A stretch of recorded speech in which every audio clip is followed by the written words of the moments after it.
agradezco por tus planes, grandes sueños tienes para mí. Tú me guías por las sendas de esa vida, a tu lado nada faltará. Yo te amo más que a todo. Si estoy débil, tú eres fuerte y a mi lado estás. Te agradezco, Padre amado, porque unes nuestras vidas a tu corazón. Padre amado, te agradezco por tus planes, grandes sueños tienes para mí. Tú me guías por las sendas de esa vida, a tu lado nada faltará. Yo te amo más que a todo. Si estoy débil, tu gran fuerza nunca fallará. Por tu gracia te imploro que transformes hoy mi vida con tu bendición.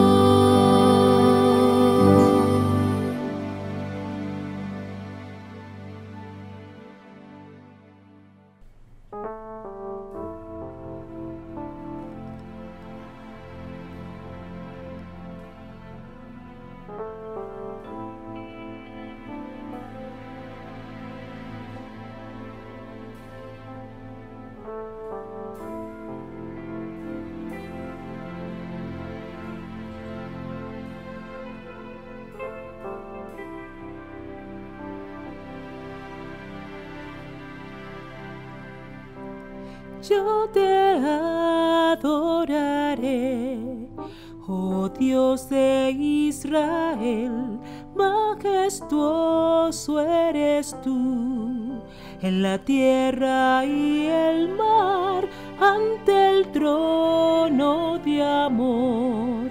Postrado estaré en tus atrios, Señor. Yo te exaltaré. Aleluya, aleluya, aleluya, aleluya, aleluya, aleluya,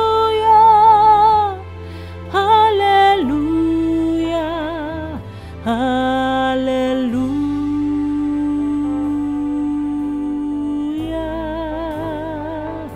Aleluya.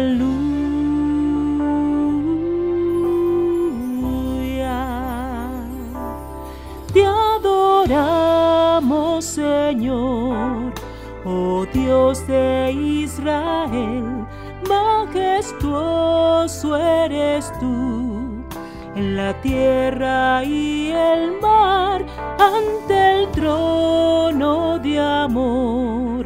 Postrado estaré en tus atrios, Señor. Yo te exaltaré. Aleluya, aleluya, aleluya, aleluya, aleluya, aleluya, aleluya.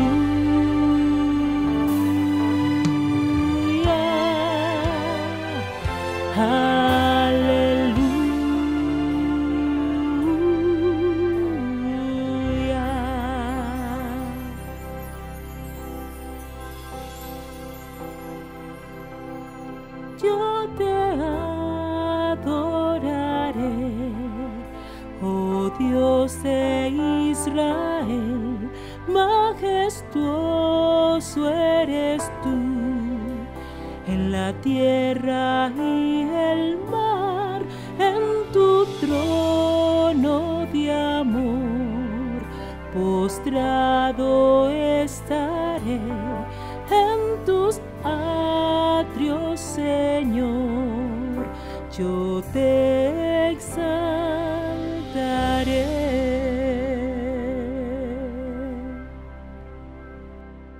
Saludos familia, que Dios les pueda bendecir en esta hora.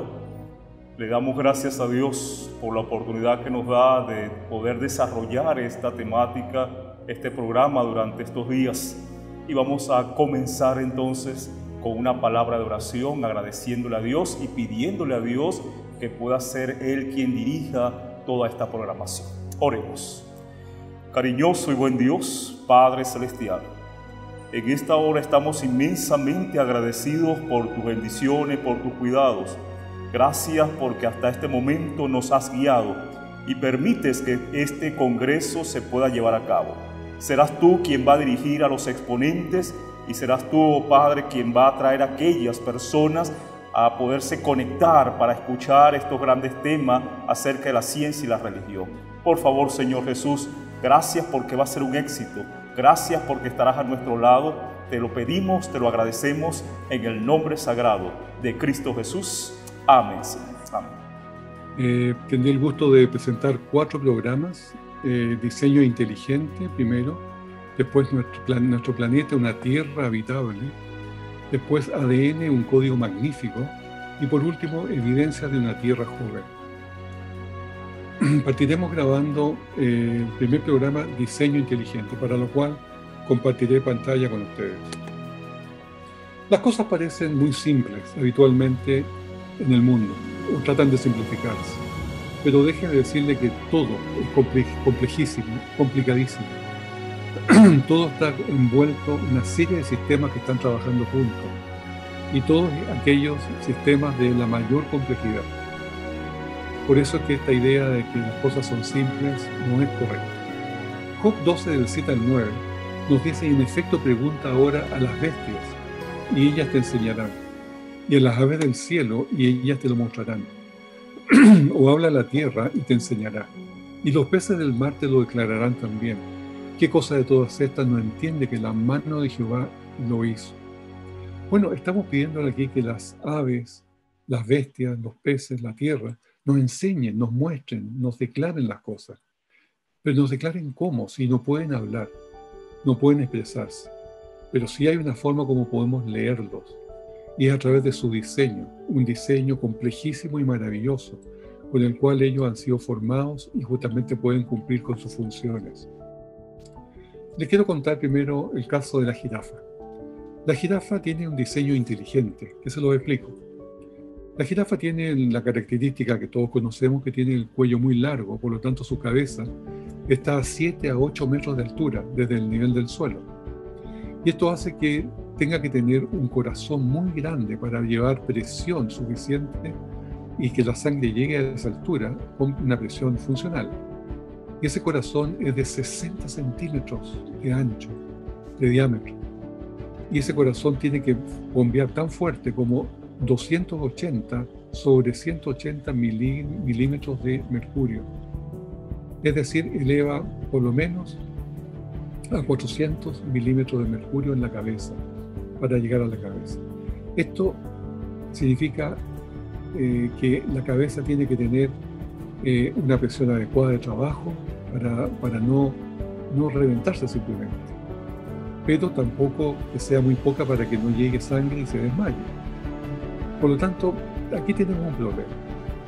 La presión alta, 280 sobre 180, es casi 3 veces lo que tenemos los seres humanos.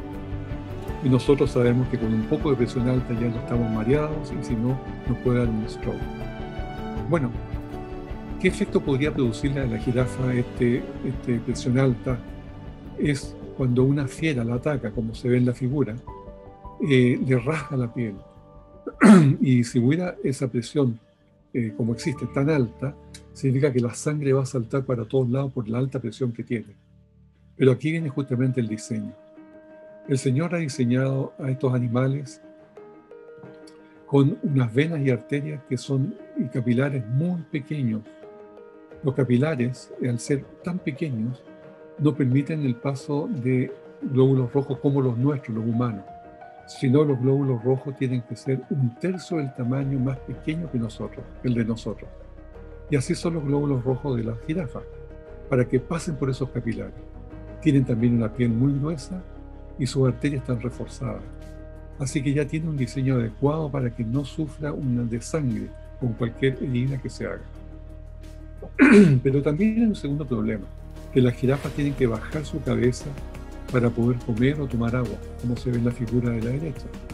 Esto significa que le están imprimiendo entonces a esa cabeza esos 400 milímetros de mercurio de presión, lo cual es demasiado, simplemente le reventaría ese cerebro.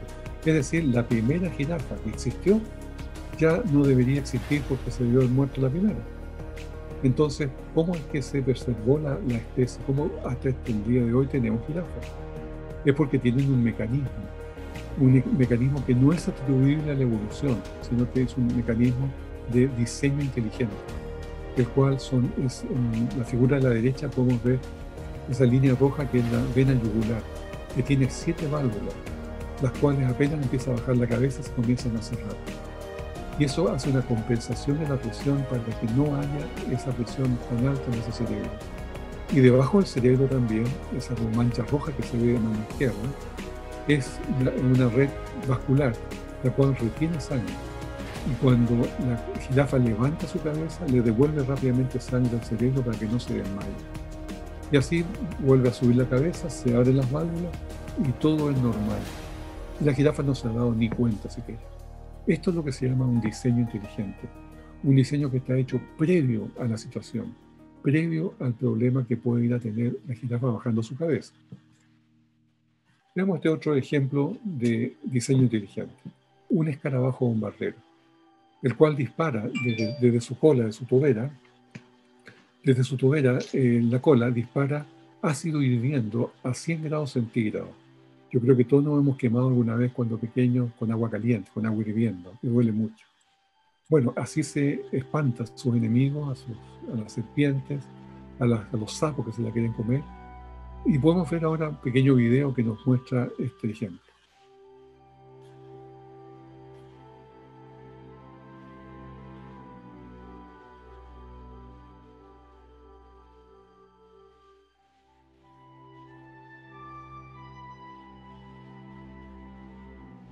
Imaginemos cómo le quemó la lengua a esa rana, este escarabajo bombardero.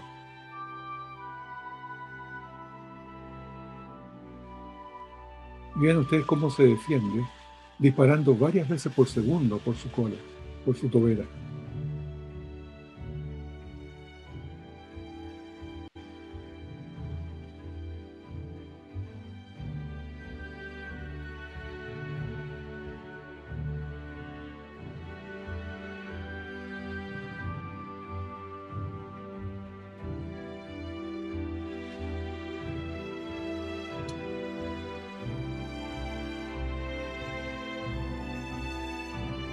Veamos entonces cómo sucede esto dentro del escarabajo bombardero. Esta figura está amplificada, obviamente, pero es para que se entienda el ejemplo. Tiene 2 glándulas, una que produce peróxido de hidrógeno y otra que produce hidroquinona. Esas 2 glándulas que están ahí en color rosado cargan unos estanques de almacenamiento que están en verde, los cuales contienen allí por un tiempo estos productos. Pero cuando se siente atacada el escarabajo, carga una cámara de explosión que está en color naranja, y esa cámara de explosión se le adicionan unas enzimas catalizadoras, que son las que aceleran la explosión, igual que en los explosivos. Un explosivo se quemaría si no tuviera estas enzimas catalizadoras, es decir, que le acelera su explosión a nivel de una explosión, justamente. Así que lo que está sucediendo acá es que la carga explota y sale por esa tobera a 100 grados centígrados, y en una especie de gas y con un alto, y además con acidez. Es decir, produce un tremendo efecto al que lo recibe en su lengua, en su cara, donde sea. Ese es este mecanismo de defensa que tiene este escarabajo bombardero. La pregunta es, ¿cómo se formó ese sistema? Que está compuesto por varias partes en sí mismas que son muy importantes, pero que no necesariamente tienen que haber sido desarrolladas en el tiempo. Porque la evolución propone acá de que las glándulas se desarrollaron solas en un momento, después los estanques, después las cámaras, después las enzimas, y de repente está todo junto. Eso no sucede así. Eso porque no tiene motivo de ser una cosa con la otra. Es decir, esto es un conjunto que trabaja junto solamente cuando ha sido diseñado y puesto allí. Y ese es justamente el argumento del diseño, que las cosas son hechas en su momento adecuado para que funcionen juntas. Lamentablemente, tenemos nosotros en este mundo esta cosmovisión de la evolución, naturalista, atea, que permea todo, está en todas partes, en todos los canales de televisión, Discovery, History Channel, National Geographic, BBC World, en todas partes donde miremos, allí está metido el naturalismo evolucionista, darwinista. Y las revistas más importantes de ciencia como Science y Nature también, lamentablemente, solo publican noticias y artículos que defienden la evolución. Nunca aceptan un artículo que defienda la creación, el creacionismo en un Dios. Así que estamos viviendo en un mundo bastante opuesto, bastante antagonista. Les quiero mostrar ahora los testimonios de varios científicos que ellos han hecho su testimonio personal a costa de su propia protección. Escúchenlo ahí. Soy escéptico de las afirmaciones. Soy escéptico, sí, escéptico. Escéptico. Un creciente número de científicos son escépticos de la teoría darwiniana. Somos escépticos de las afirmaciones que consideran las mutaciones aleatorias y la selección natural como responsables de la complejidad de la vida. Un cuidadoso examen de la evidencia de la teoría darwiniana debería promoverse. Más de 1000 científicos con doctorados PhD de todo el mundo han firmado esta lista.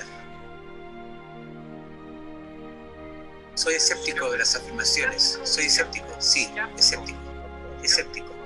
Somos escépticos de las afirmaciones que consideran las mutaciones aleatorias y la selección natural como responsables de la complejidad de la vida. Un cuidadoso examen de la evidencia de la teoría darwiniana debería promoverse.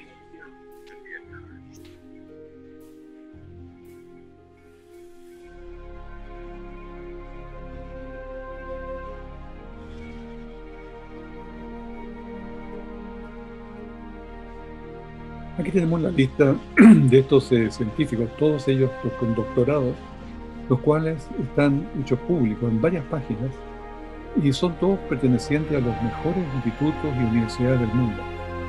Pero ellos disienten, no aceptan la evolución porque simplemente no encuentran que tiene peso científico. Pensemos nosotros aquí en un automóvil, está completamente desarmado en todas sus partes, de todas las partes que tienen que trabajar juntas, interconectadas, para producir un bien, que es el transporte. Bueno, sucede, esto es lo que se llaman los sistemas complejos y reducibles. Tiene que estar todo funcionando junto. El automóvil necesita su chasis, su rueda, su transmisión, su motor, su combustible, todo junto para que esté funcionando. Si falta el motor, no va a poder funcionar. El computador es lo mismo, el reloj es lo mismo. Todo ha sido diseñado para trabajar junto, en conjunto. Y justamente esta idea de la complejidad irreducible es un concepto que se emitió ya hace unos 20 años atrás por un libro que se escribió por Michael Behe, que se llama La caja negra de Darwin. Y él hablaba de que los sistemas, había muchos sistemas en la naturaleza, complejos y irreducibles, que no podían haber sido formados en parte, por pasos, y que después se juntaran para funcionar. Tuvieron que haber sido diseñados al mismo tiempo y simultáneamente con el material correcto y en el lugar adecuado para funcionar. Esta es justamente la idea. De no haber sido así, nunca habría funcionado. Y esto es sumamente importante porque esto implica diseño, implica una inteligencia detrás. Darwin declaró en uno de esos libros, si pudiera demostrarse que un organismo complejo existe y no hay posibilidad que haya sido formado por numerosas sucesivas y pequeñas modificaciones, mi teoría se haría 1000 pedazos. Él se daba cuenta de que las cosas eran complejas y que no podían formarse por sí mismas solas. Y no había esa idea de etapa a etapa, paso a paso. Este hombre que está en el recuadro de abajo se llama Roger Morneau. Él ya falleció, pero es un hombre que escribió libros muy importantes. Y este que le estoy presentando es un viaje a lo sobrenatural. Los otros libros que escribió fueron sobre oración. Y en este libro de Viaje a lo Sobrenatural relata su experiencia que tuvo cuando joven, que fue relacionarse con la iglesia de Satanás. Él después se hizo adventista. Pero él tuvo la experiencia de conocer los planes de Satanás y cuáles eran, para hacerlo en forma muy, muy corta. Era destruir la Biblia sin acabar con ella en realidad. O sea, alejar el pensamiento de Dios de las mentes de millones de personas por medio de la teoría de la evolución. Ustedes se preguntarán, bueno, ¿qué tiene que ver Satanás con la teoría de la evolución? Tiene todo que ver. Es un invento justamente de los enemigos de Dios, de los ateos, de las personas que no aman a Dios, que no buscan a Dios. Y esa fue la idea entonces de plantar en la gente esta teoría de la evolución, cosa que la Biblia no fuera efectiva. La Biblia perdía efectividad. En inglés dice para que no se queme la Biblia. Es decir, destruirla para que no tenga efecto, pero que no se queme. Dejémosla ahí todavía que tenga algún valor. Y esto lo explica mejor un ateo, lingüista, académico bíblico, Frank Sindler, dijo que el golpe más grande que la biología le ha dado al cristianismo ha sido el descubrimiento de la evolución biológica. Ahora que sabemos que Adán y Eva nunca fueron gente real, el mito central del cristianismo es destruido. Si Adán y Eva nunca existieron, nunca hubo pecado original. Y si no hubo pecado original, no necesitamos un Salvador. Y si no necesitamos un Salvador, concluyo que Jesús histórico queda desempleado. Creo que la evolución es absolutamente un golpe de muerte para el cristianismo. Y justamente ahí une muy bien las cosas. Él destruyendo el Génesis, Adán y Eva, la idea del pecado original, el pecado, la necesidad de la salvación, que sobre todo en Génesis.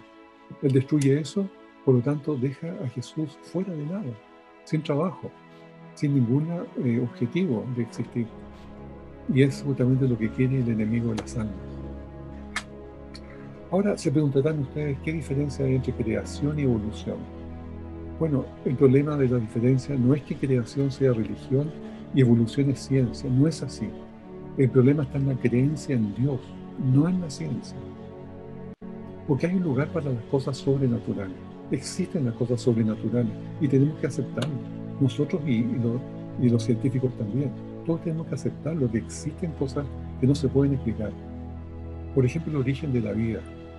El origen de la vida es tan complejo, la vida es tan compleja que nadie jamás ha sido capaz de hacer vida, ni va a ser capaz de hacer vida, porque solamente es un don de Dios, porque es demasiado complejo.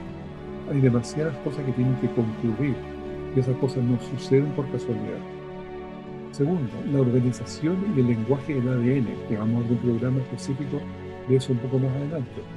El software, el hardware que ocupa el ADN, el mecanismo de reparación que tiene, basado en la información que es el verbo, no solo en materia y energía. Esto es de un orden maravilloso, que no se puede formar solo. La formación del universo, su ajuste fino e inexplicable, el principio entrópico que tiene, que también lo vamos a ver en otro programa.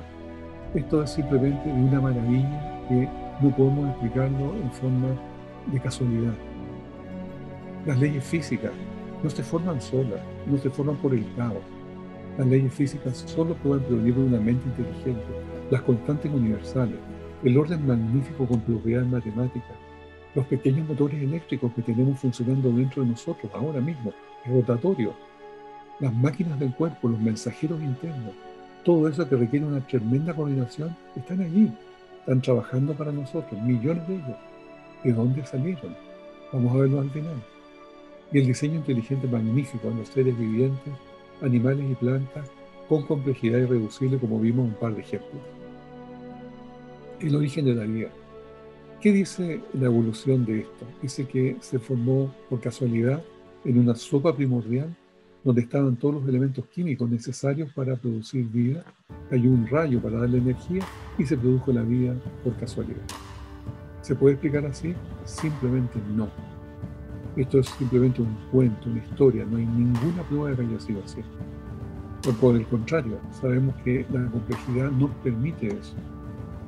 Veamos entonces qué es lo que tiene un ser vivo. Aquí tenemos una bacteria que es una Escherichia coli. Es unicelular, tiene 2,4 millones de moléculas de proteínas, tiene 4,6 millones de pares bases en el ADN, tiene ácido nucleico, tiene polisacáridos, tiene lípidos, moléculas metabólicas intermediarias, moléculas minerales, moléculas de agua y 800 reacciones químicas simultáneas, estables y no equilibradas para que haya vida. Todo esto es lo que describe una vida dentro de una Escherichia coli. Les vamos a ver solamente un aspecto, las proteínas, que son como los ladrillos que construyen su cuerpo. Y podemos ver acá que para construir una casa, un edificio, una iglesia, yo necesito elementos naturales, ladrillos, arena, piedra, cemento, yeso, fierro, madera, vidrios, puertas, que son todos más o menos elementos ya un poco elaborados, pero vienen en general de la naturaleza. Pero teniendo esos elementos ya tengo una casa. Desde luego que no, porque siempre va a faltar la información, el diseño, los planos, la carta Gantt que me va a ordenar las ideas y los tiempos para ordenar y hacer esa casa. Por lo tanto, necesito una mente inteligente que organice esto. Bueno, la evolución solamente apela a los elementos naturales, al tiempo y a la casualidad. Y eso no ordena las cosas, no es suficiente, tiene que haber una inteligencia que sea la que ponga las cosas en orden, la que justamente organice y pueda hacer un diseño. Y ese es el gran punto. En la construcción biológica es parecido.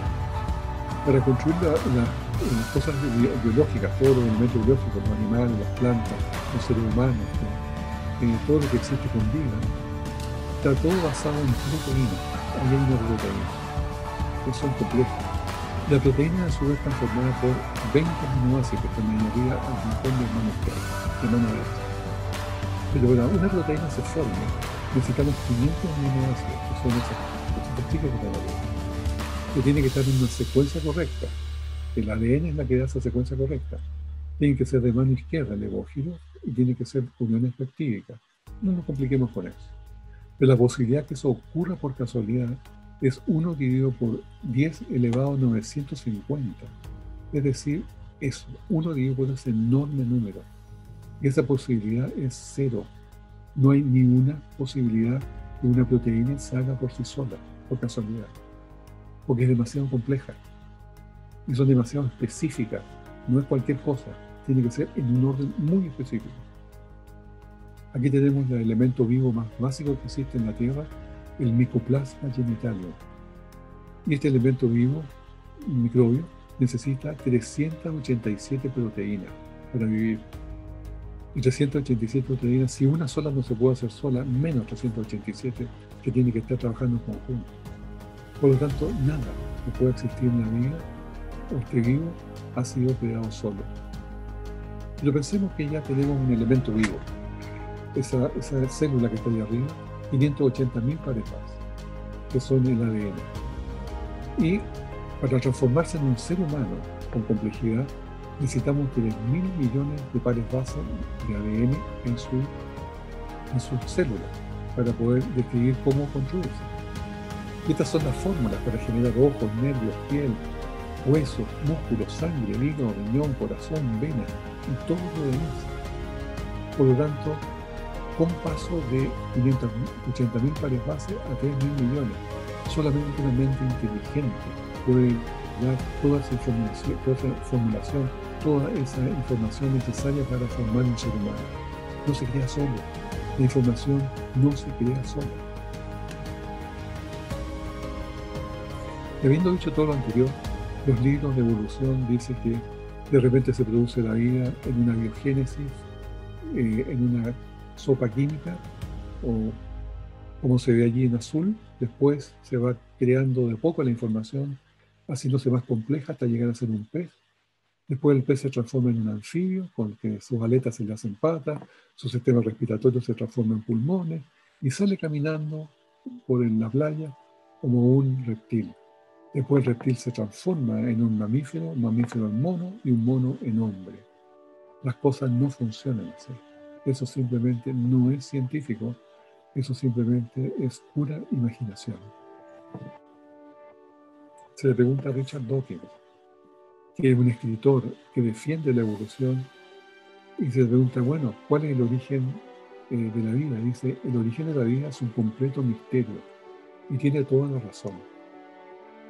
No lo saben, no lo pueden decir, porque no lo van a poder saber nunca. Es un misterio de Dios, cómo formó la vida. Veamos ahora el ADN. ¿Cómo se forma el ADN?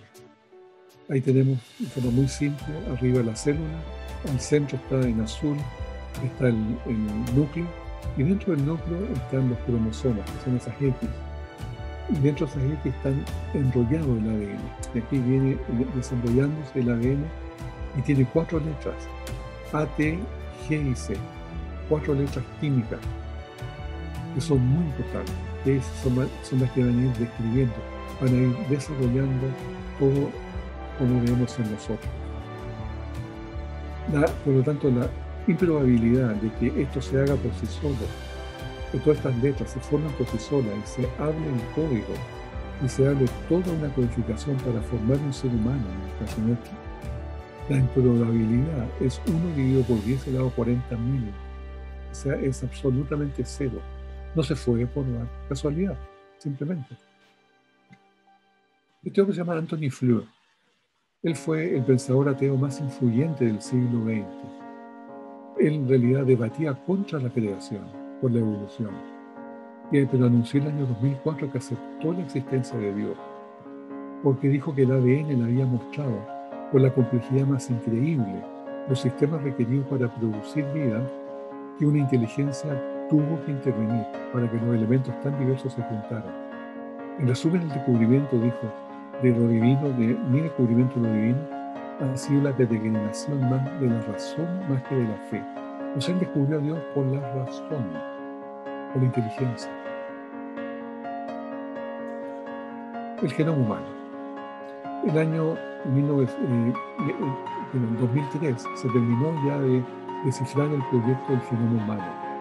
Y se dijo primero que se había descubierto que era un 99% igual al genoma del chimpancé. Después bajó un 96%, después el 81%. Y hoy día está entre un 70 y el 83% dependiendo de qué se mida. Porque el problema es qué es lo que se mide. Sucede que la pregunta que nos hacemos, ¿qué significa que entre un 70 y el 83% de similitud haya entre de estas dos especies, de los chimpancés y de los seres humanos? El ser humano, claro, tiene cabeza, tiene común orejas, boca, dientes, nariz, tenemos muchas cosas en común. Pero ¿se debe leer que somos medios monos? Bueno, no es así. No debemos leer que somos medios monos, porque nosotros tenemos, vuelvo a te imaginas, nosotros tenemos entre el 70 y el 83% de similitud. Sin embargo, el banano, el plátano, tiene también más de un 50% del ADN parecido con el ser humano.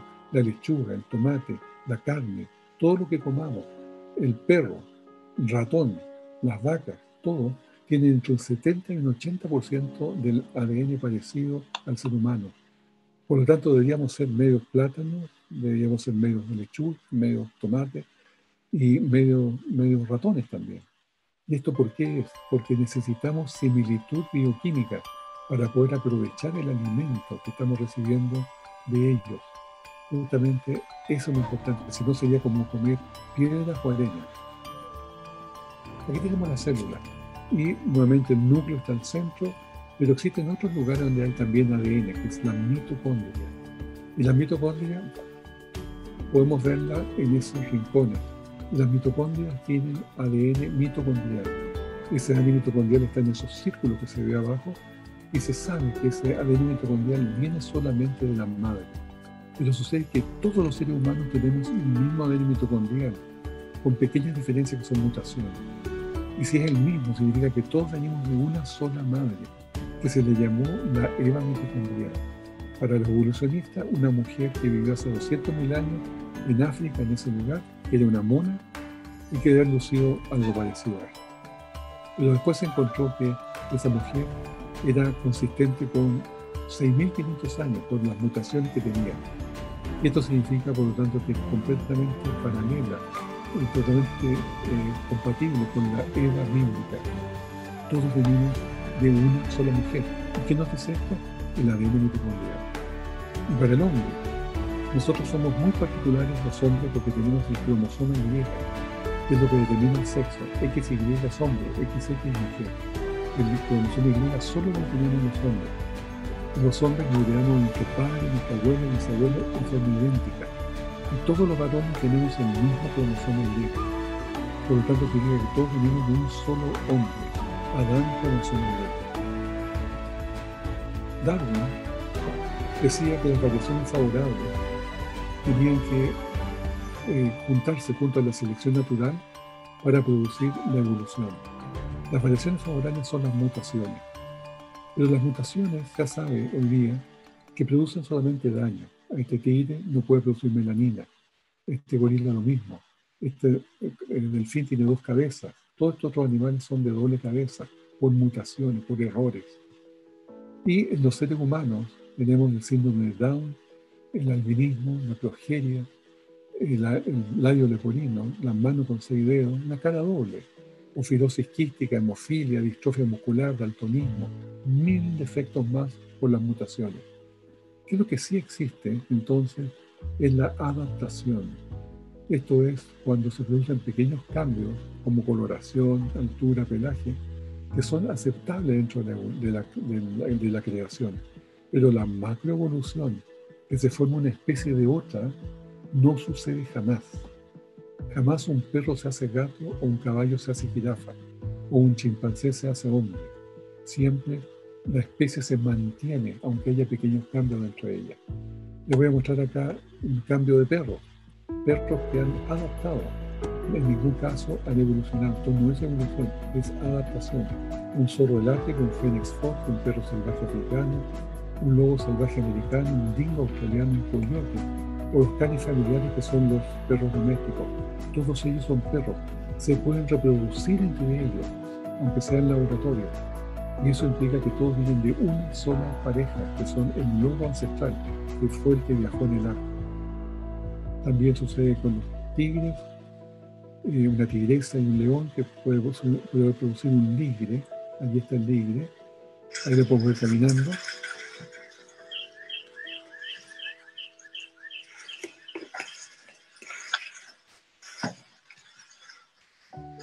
Es un animal que pesa 400 kilos porque tiene un defecto en sus genes de control del crecimiento.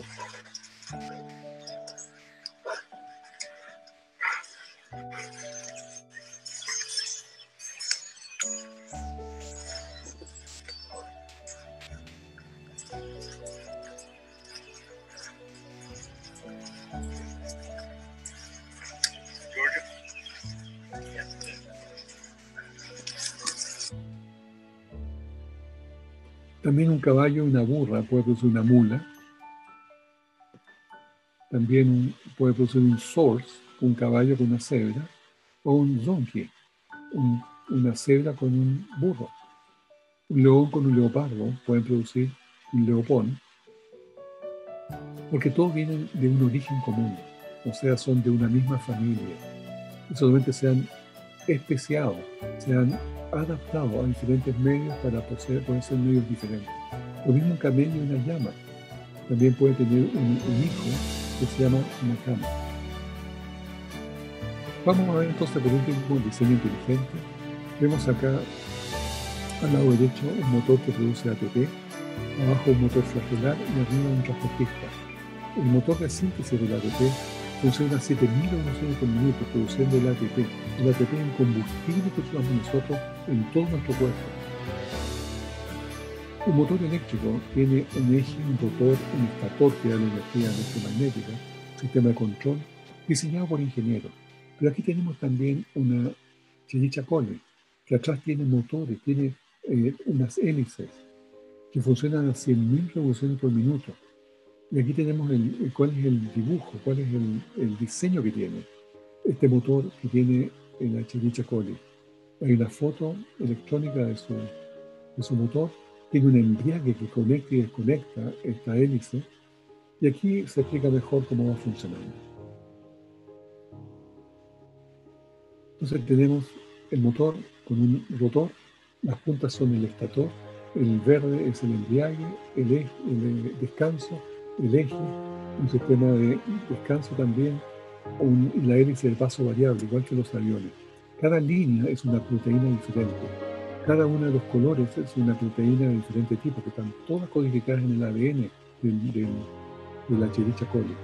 Y todo va a funcionar en conjunto para poder ser un motor de perfección, un motor que tiene más del 90% de eficiencia. Pensemos que los motores de los humanos producen a lo más un 30% de eficiencia. Todo el resto se pierde en fricción y en problemas eléctricos. Aquí no, es perfecto. Funciona a 100.000 revoluciones por minuto. Un motor de automóvil funciona a 5.000 revoluciones por minuto máximo. Sin embargo, aquí no se quema. Está todo hecho de una forma maravillosa. La pregunta es, ¿quién lo hizo?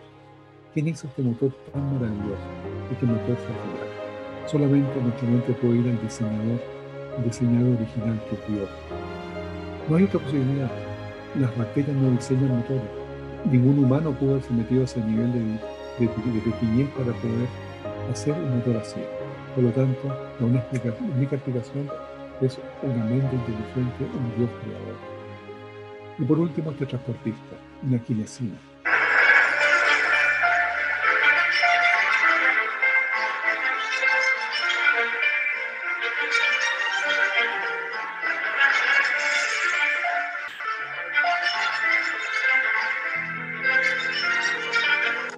Va transportando cargas químicas en el interior de la célula, donde vemos el núcleo al centro, y todas esas líneas que se ven son microtúbulos o carreteras internas que se producen para justamente se muevan estos kinesinas, llevando cargas químicas, distribuyendo estas cargas químicas a diferentes partes de la célula.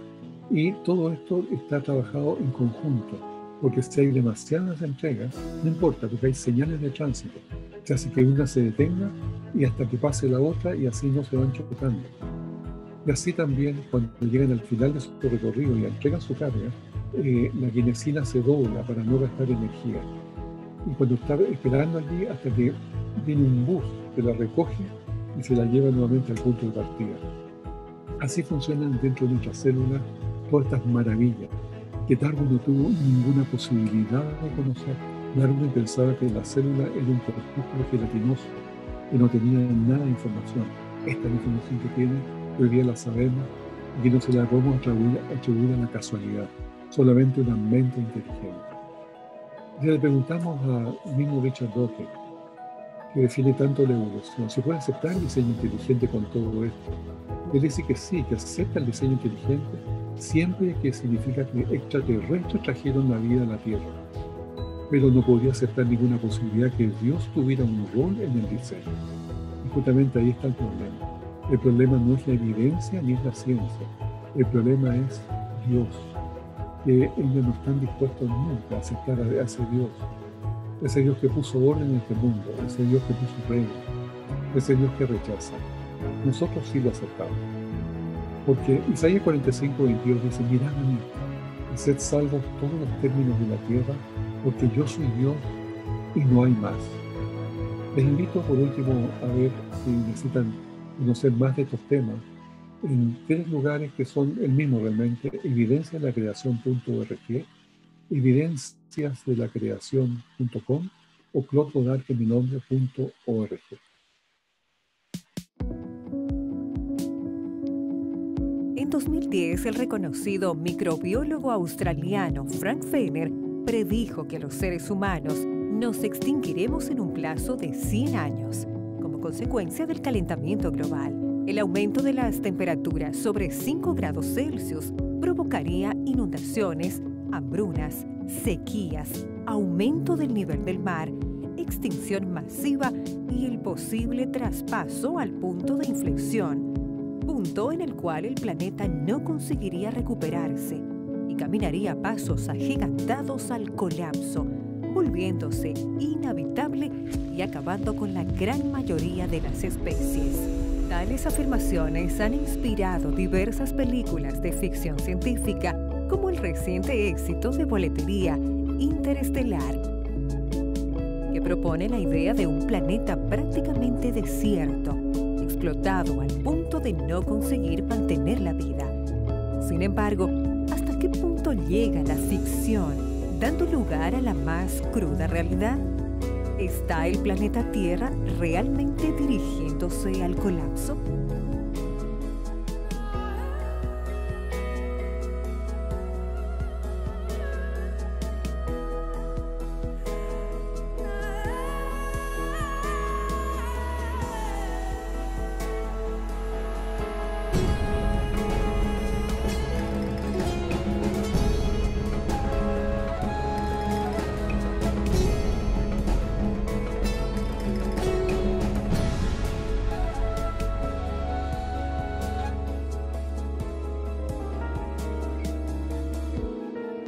Quantas espécies de seres vivos dividem o planeta conosco?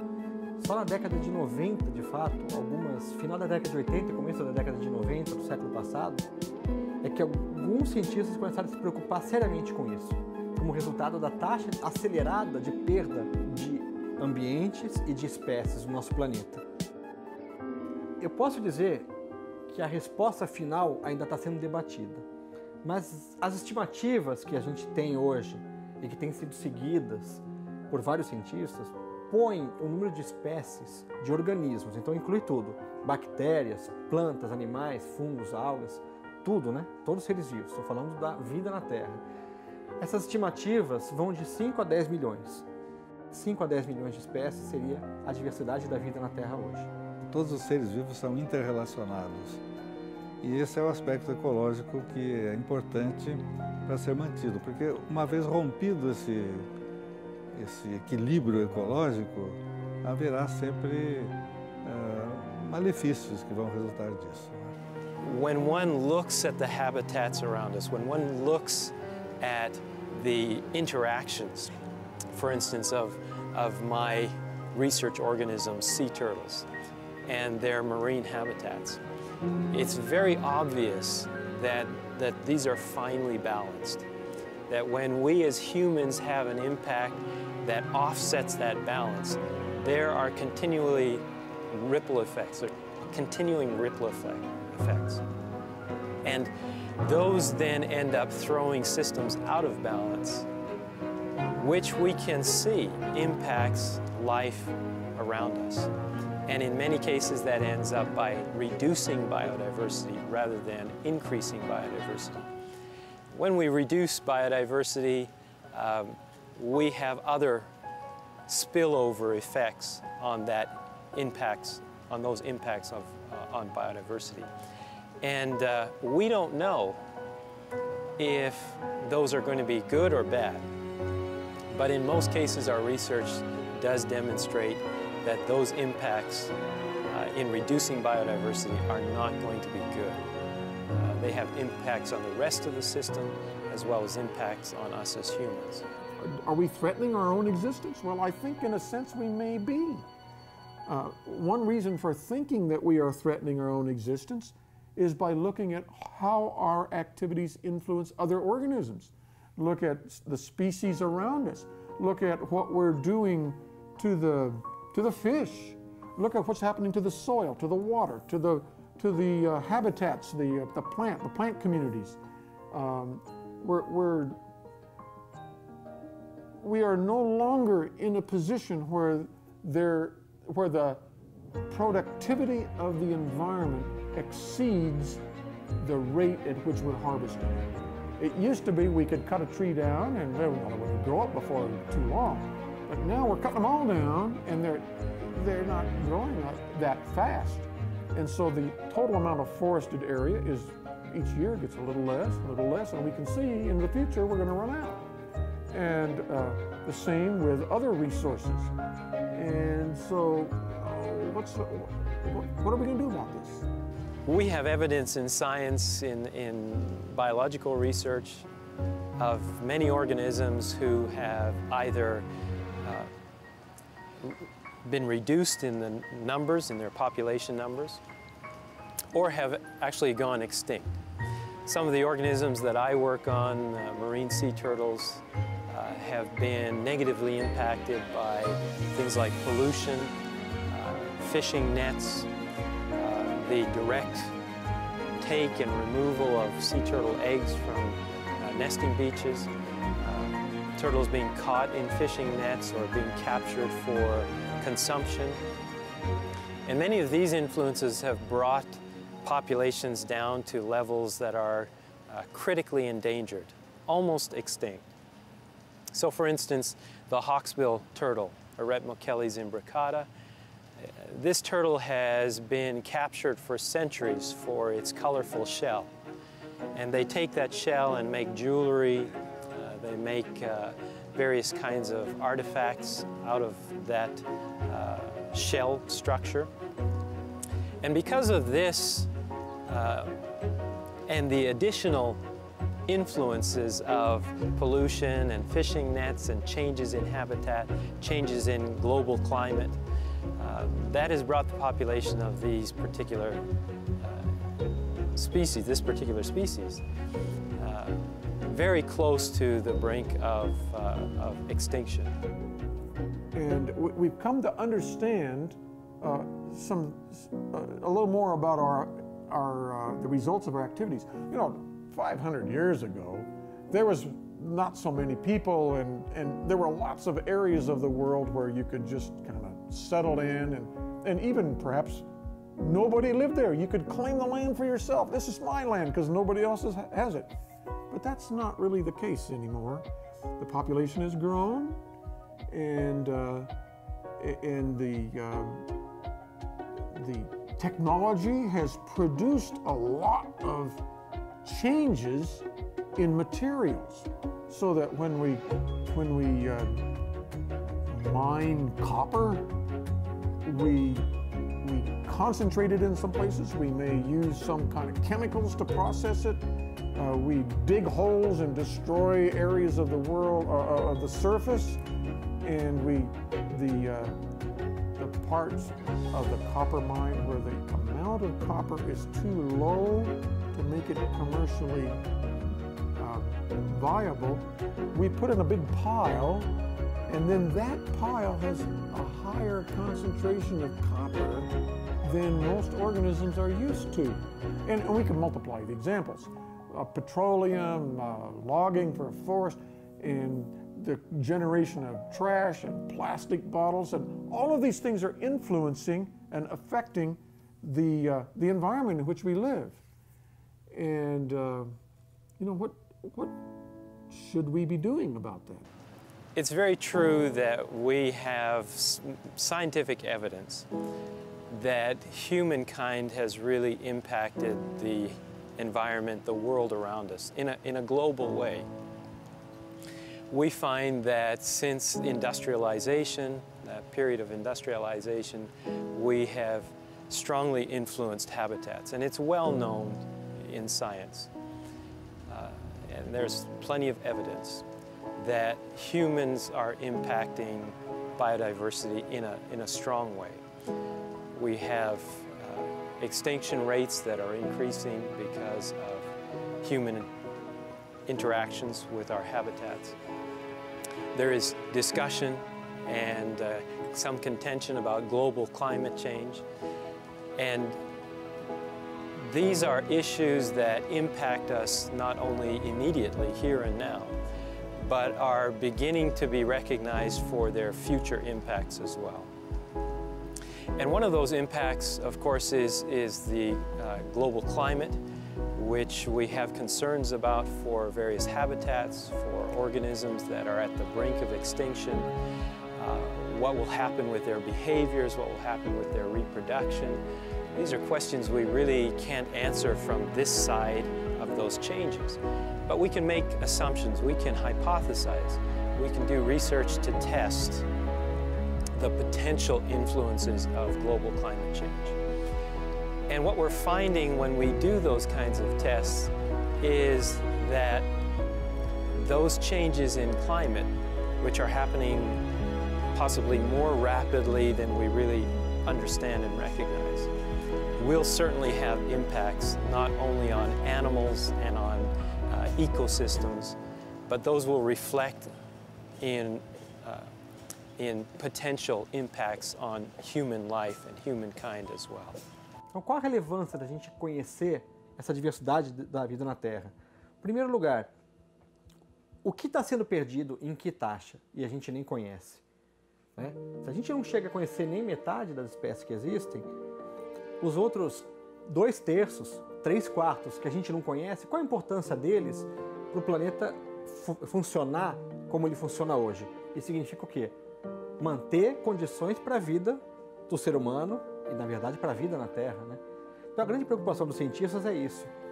Um planeta que pode ter mais de 10 milhões de espécies e que ele funciona em equilíbrio, é um sistema em equilíbrio, e esse equilíbrio significa que ele mantém condições para a vida na Terra existir. Isso quer dizer que a gente tem ar respirável, água limpa, né? Um clima relativamente ameno. Então, esse equilíbrio é dado pelas 10 milhões de espécies. Com perda de diversidade, o que pode acontecer com esse equilíbrio? Esse é o grande medo que os pesquisadores têm hoje, porque a gente não tem uma resposta. E se chegar num nível em que a gente vai perder espécies, né, numa taxa tal que esse equilíbrio não possa ser mais mantido, não há dinheiro ou ciência hoje que seja possível para consertar. A gente não sabe como arrumar o planeta. A gente só sabe viver no que a gente tem.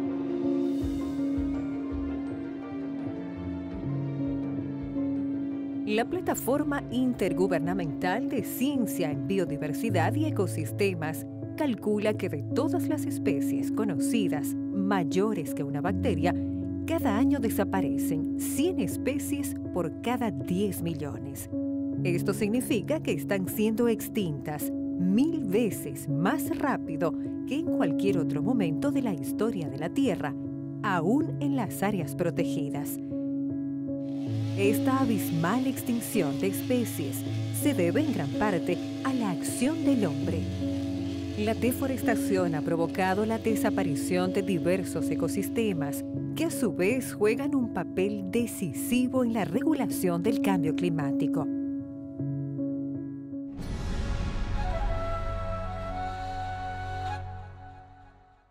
Desde hace más de siglo y medio, la humanidad afronta un conflicto ideológico que aparenta aumentar en vehemencia a medida que pasa el tiempo. Este conflicto fue originado por la publicación del libro El origen de las especies por Charles Darwin en 1859. Esto dio pie para la propagación de la teoría de la evolución. Muchas personas afirman que esta confrontación existe entre ciencia y religión, pero realmente esta aseveración es inexacta. En 100 años de la adjudicación del Premio Nobel, 60% de los científicos laureados con este prestigioso premio han sido o son creyentes en el Dios creador. Si hubiese un conflicto real entre ciencia y religión, ningún científico tendría fe religiosa alguna. El hecho de que personas que cultivan la ciencia sean personas religiosas refuta que haya una contienda entre estos dos bandos. En realidad, el conflicto existe entre dos cosmovisiones opuestas, el ateísmo y el teísmo. El ateísmo niega la existencia de Dios y para explicar el origen del universo y de la vida, esgrime la teoría de la evolución. Por otro lado, el teísmo afirma que el cosmos gigantesco y la vida maravillosa son obra de un egregio diseñador, Dios el Creador. Los teístas, por supuesto, son partidarios del creacionismo o teoría de la creación. Quien sostiene una de estas dos cosmovisiones no puede apoyar la otra, pues son dos puntos de vista antagónicos. Antiguamente, los ateos se fundamentaban meramente en razonamientos filosóficos, pero hoy en día se apoyan en la teoría de la evolución, de modo que los ateos actuales son en realidad ateo-evolucionistas. Los evolucionistas han intentado desacreditar a los creacionistas, aduciendo que el creacionismo es un concepto meramente religioso, mientras que el evolucionismo tiene carácter científico. Para contrarrestar esta idea falaz, en la década de 1990 surgió el movimiento de diseño inteligente, el cual afirma que la naturaleza es tan compleja y prodigiosa que su origen no puede ser explicado mediante un proceso ciego y sin propósito como la evolución, sino mediante un diseño muy ingenioso. El movimiento de diseño inteligente no apoya ninguna religión en particular y se fundamenta solamente en evidencias científicas. Quienes acusaban al creacionismo de tener una tendencia religiosa no pueden hacer lo mismo con el movimiento de diseño inteligente, pues este se apoya netamente en hechos científicos. Claro está que el estudio científico de la naturaleza es una moneda de dos caras. Por un lado está la contemplación y admiración de un sinnúmero de fenómenos maravillosos, y por el otro está el inevitable reconocimiento al originador de tantas maravillas. El movimiento de diseño inteligente revela el lado espléndido de la moneda de la creación, pero por el otro lado está el ineludible reconocimiento que hace cada quien, a título personal, al gran diseñador de la naturaleza. Los conceptos de evolución y creación son completamente opuestos y difieren en varios aspectos fundamentales. La evolución supuestamente ha estado ocurriendo durante miles de millones de años. La creación, de acuerdo al relato bíblico, fue realizada durante una semana de 7 días literales. La evolución ha progresado presuntamente desde la formación de una bacteria por mera casualidad hasta la formación del ser humano. Esto supone una progresión de lo simple a lo complejo. Por otro lado, en la creación, todos los seres vivos fueron plenamente formados en un estado de gran excelencia o perfección. La evolución, presuntamente, ha progresado de manera lenta pero constante y sin dirección de ningún agente inteligente. Por otro lado, la naturaleza ha experimentado decadencia y deterioro por causa del pecado. Pero a pesar de la caída del hombre, la naturaleza todavía exhibe una gran excelencia de funcionamiento. Otra diferencia notable entre evolucionismo y creacionismo estriba en la causa del proceso. Para el evolucionismo, el origen del universo y de la vida es el azar, la casualidad. Supuestamente, La naturaleza es el resultado de leyes físicas y químicas, actuando a ciegas y sin ningún objetivo ni propósito. El creacionismo se basa en la creencia que un gran diseñador de sabiduría y poder infinitos formó la naturaleza. La controversia entre el evolucionismo y el diseño inteligente suele enfocarse en el origen de los seres vivos. Sin embargo, para consternación de los ateo-evolucionistas, el mundo inerte muestra evidencias inequívocas de haber sido diseñado de forma excelente. Un ejemplo lo encontramos en un elemento insospechado, el agua. El agua es una sustancia imprescindible para nuestro planeta.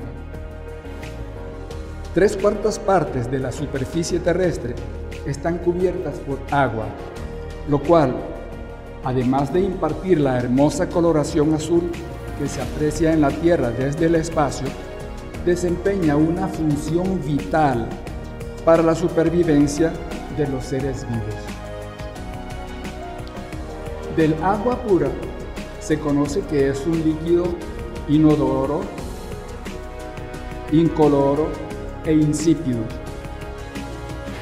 Pero esta sustancia tiene otras propiedades físicas poco conocidas que contribuyen enormemente con la existencia de todo ser vivo. Al agua se le conoce como el solvente universal, pues tiene la capacidad de disolver casi todo, en mayor o menor grado.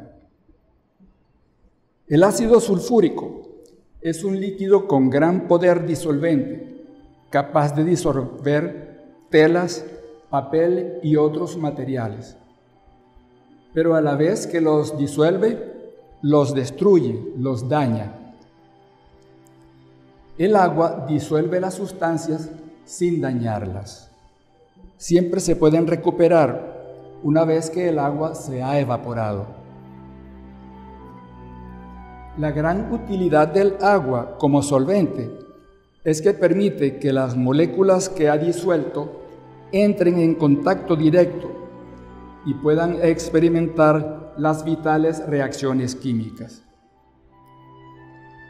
De manera similar, sin agua no podemos usar un jabón sólido para bañarnos, ni podemos lavar ropa con un detergente en polvo sin agua.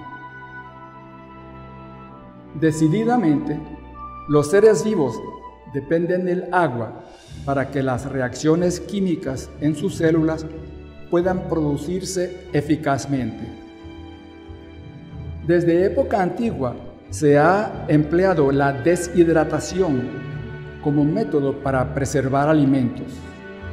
Y la razón para ello es que sin agua no pueden subsistir las bacterias y los microorganismos que dañan los alimentos.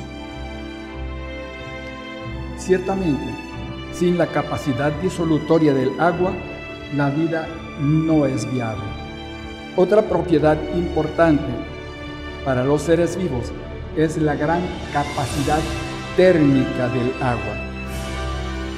Este líquido maravilloso puede absorber una gran cantidad de calor sin aumentar significativamente su temperatura. Al calentar varios líquidos bajo iguales condiciones, al final, el agua tendrá la temperatura más baja. Esto se debe a su gran capacidad de absorber mucho calor, aumentando levemente su temperatura.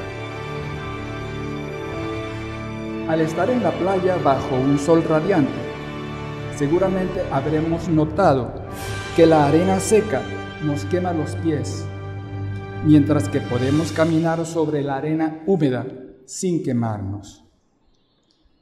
Esto se debe a la alta capacidad térmica del agua.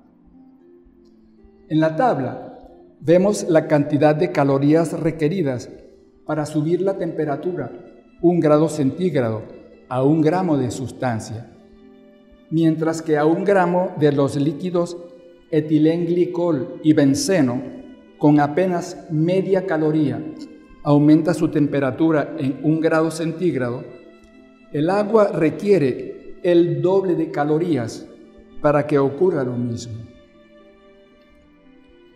Aunque el aluminio no es un líquido, la tabla muestra que bajo iguales condiciones de calentamiento, este metal aumentará su temperatura unas 5 veces más que el agua. La mayor parte de nuestro planeta, aproximadamente 75%, está cubierta por agua. Este hecho, aunado a la alta capacidad térmica de este líquido extraordinario, funciona como un gigantesco regulador de la temperatura del planeta. Sin los océanos, los días serían mucho más calurosos y las noches mucho más frías. Surge entonces una pregunta para el evolucionismo. ¿Es por mera casualidad que el agua sea tan abundante y que tenga una gran capacidad de absorber calor? Es improbable que esta situación sea una mera casualidad. Para el creacionismo, esto es evidencia de diseño con el fin de hacer el planeta un lugar de temperatura adecuada para todas las formas de vida. El agua exhibe una propiedad insólita, que el hielo flote. En la naturaleza, cuando una sustancia puede existir en los estados sólido y líquido, el sólido se hunde en el líquido al ser colocado. Un trozo de hierro se hunde al ser colocado en hierro líquido. Un trozo de aluminio se hunde al ser colocado en aluminio fundido. El sólido se hunde en su propio líquido por ser más denso. Sin embargo, el agua no obedece esta norma, pues el hielo no se hunde, sino flota al ser colocado en su propio líquido. Esta excentricidad del agua protege la vida de la fauna acuática. Si el hielo se hundiera en el agua, se acumularía desde el fondo hasta la superficie, formando un bloque sólido de hielo. Y claro está, si esto ocurriera, todos los peces y demás animales acuáticos se morirían congelados. Providencialmente, el hielo permanece en la superficie y protege al líquido subyacente de la solidificación. Al congelarse, el hielo adopta un patrón cristalino que ocupa un volumen mayor, haciéndose menos denso y ocasionando que flote. La inverosímil flotabilidad del hielo, que sirve para proteger la fauna acuática de la muerte por congelamiento, es, por lo tanto, otra confirmación de que este líquido insólito ha sido diseñado para favorecer la vida. Adicionalmente, el agua tiene la capacidad de disolver oxígeno de la atmósfera, proveyendo a la fauna acuática de este elemento imprescindible para la vida. Al calentar un líquido de forma constante, en algún momento comenzará a hervir, y la temperatura a la que hierve es su punto de ebullición. El punto de ebullición varía con la altitud, y el punto de ebullición estándar de un líquido puro se determina a nivel del mar, bajo presión de una atmósfera. Líquidos diferentes tienen puntos de ebullición diferentes. La temperatura a la que hierve un líquido es una propiedad característica y por lo tanto el punto de ebullición corrientemente se emplea para identificar un líquido desconocido. Nuevamente, el agua impresiona con otra propiedad excepcional. Consideremos el punto de ebullición de las sustancias formadas entre el hidrógeno y los anfígenos, oxígeno, azufre, selenio y telurio. En un gráfico con estos datos, notaremos que el H2O, o sea, agua, debería tener un punto de ebullición sumamente bajo, de unos 100 grados centígrados por debajo de cero. Pero sorpresivamente, el punto de ebullición del agua es 100 grados centígrados, esto es 200 grados por encima de lo esperado a partir del gráfico. Si el agua no tuviera este punto de ebullición tan elevado, a temperatura ambiente no existiría en estado líquido, sino en forma de vapor. Sin agua líquida no podrían existir la sangre, la savia ni la célula. De modo que el punto de ebullición elevado del agua hace posible la vida. ¿Es concebible que esta propiedad del agua sea resultado de la casualidad? Para los cristianos, esto es evidencia de planificación ingeniosa. Otra característica de los líquidos es el calor de vaporización. Todo líquido se puede convertir en vapor y para ello es necesario que extraiga calor del medio en que se encuentra. El calor de vaporización específico se mide en las calorías requeridas para evaporar 1 gramo de líquido. El agua tiene un calor de vaporización muy alto.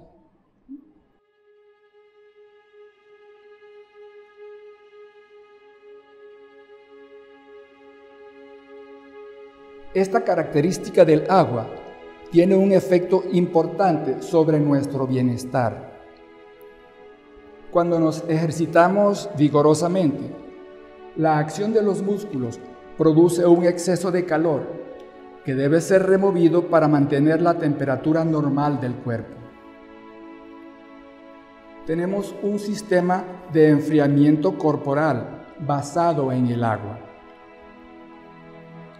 Al hacer ejercicios, el cuerpo distribuye por la piel una gran cantidad de gotas de sudor que, al evaporarse, sustraen el calor producido por los músculos. Ahora bien, se sabe que el calor fluye espontáneamente de los cuerpos de mayor temperatura a los de temperatura menor.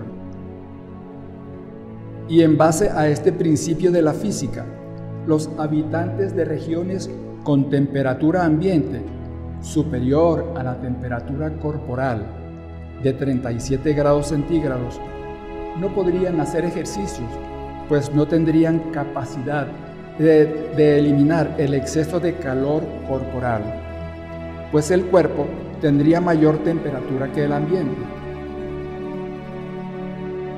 Pero este problema no lo llegan a percibir, porque el exceso de calor es sustraído por la evaporación del sudor. El elevado calor de vaporización del agua es responsable de solucionar el problema y no permite que las personas se sofoquen al realizar ejercicios vigorosos. Ciertamente, este líquido asombroso contribuye notablemente con nuestro bienestar. La sangre es un líquido esencial para humanos y animales. Este fluido vital tiene como función llevar nutrientes a todas las células del organismo y recoger las sustancias de desecho producidas por ellas. La sangre contiene glóbulos rojos que recogen oxígeno en los pulmones y lo suministran a todas las células del cuerpo. El funcionamiento de la sangre y su eficacia se fundamenta en el vehículo que contiene, el agua. Otra propiedad de los líquidos es su viscosidad o capacidad para fluir. La miel, los aceites para vehículos y el champú son líquidos viscosos. El agua tiene una viscosidad muy baja y fluye con facilidad. Si la viscosidad del agua fuera mayor, si fuera más espesa, se dificultaría el paso de la sangre a través de todo el cuerpo. Providencialmente, la muy baja viscosidad del agua permite que la sangre se pueda infiltrar rápida y eficazmente a través de los finos vasos capilares. El agua es esencial, no solamente para humanos y animales, sino también para las plantas. Aunque los vegetales no tienen sangre ni sistema circulatorio, disponen de un sistema interno muy ingenioso. Sus raíces absorben agua y nutrientes del subsuelo y la elevan a las hojas a través de unos conductos muy delgados, muy finos, que tienen en el tronco, los vasos capilares. El líquido que fluye de las raíces a las hojas es llamado savia radical. Y los botánicos durante mucho tiempo no se explicaban cómo las plantas logran elevar la savia hasta las hojas más altas en contra de la gravedad. Actualmente se interpreta este proceso en base a las propiedades del agua. Todo líquido en su superficie tiene una especie de piel o película ocasionada por la atracción de las moléculas del interior del líquido.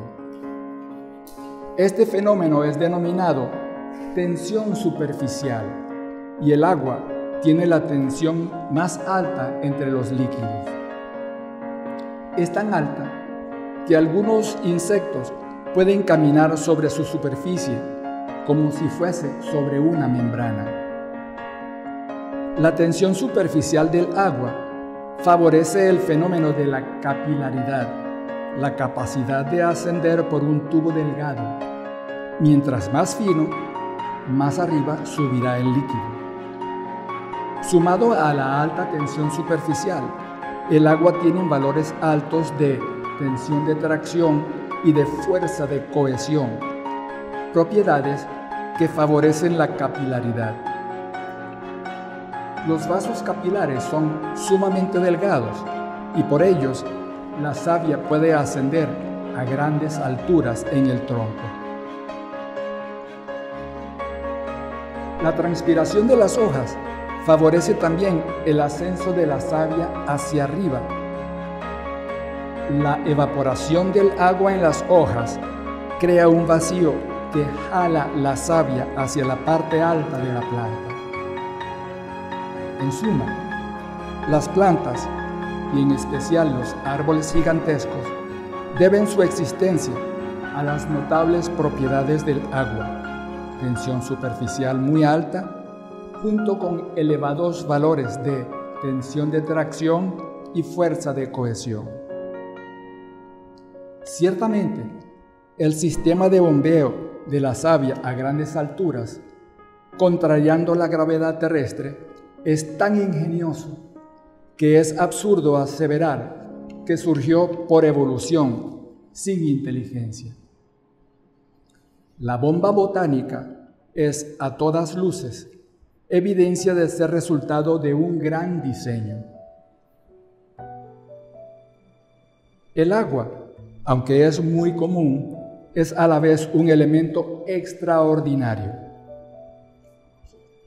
La capacidad que tiene para evaporarse de los océanos y la facilidad con que se condensa para formar las nubes constituye un sistema de destilación formidable que suministra este líquido vital a todas las criaturas, sin costo alguno. La vida está tan estrechamente ligada al agua que cuando se la descubre en un planeta, los científicos especulan que allí podría haber vida. En Marte han detectado casquetes de hielo, así como también en algunas lunas de nuestro sistema solar. Pero no han detectado en ellos agua líquida. Los otros planetas y lunas no pueden contenerla, pues o son muy fríos y podrían contener hielo solamente, o son muy calientes y podrían contener solo agua en forma de vapor. Nuestro planeta azul es único, pues su clima benigno permite la existencia de agua en los 3 estados de la materia. La importancia del agua es una de las realidades más evidentes en la naturaleza. Las semillas solo pueden germinar en presencia de este insustituible líquido. Para los humanos es imprescindible para higienizarnos, para beber y para cocinar.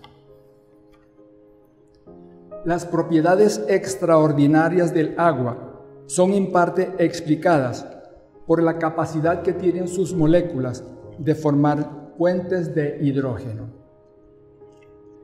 Hemos visto que el agua posee una gran capacidad térmica, un calor de vaporización alto, un punto de ebullición elevado, flotabilidad inusual en estado sólido, alta tensión superficial, elevada tensión de tracción y gran cohesión molecular. Este conjunto de características hacen de este líquido una sustancia química diseñada especialmente para la vida, como un traje hecho a la medida. Entre el ateísmo y el teísmo, o entre la teoría de la evolución y la teoría del diseño inteligente, el debate se centra en el origen de la vida, esto es, de los humanos, los animales y las plantas.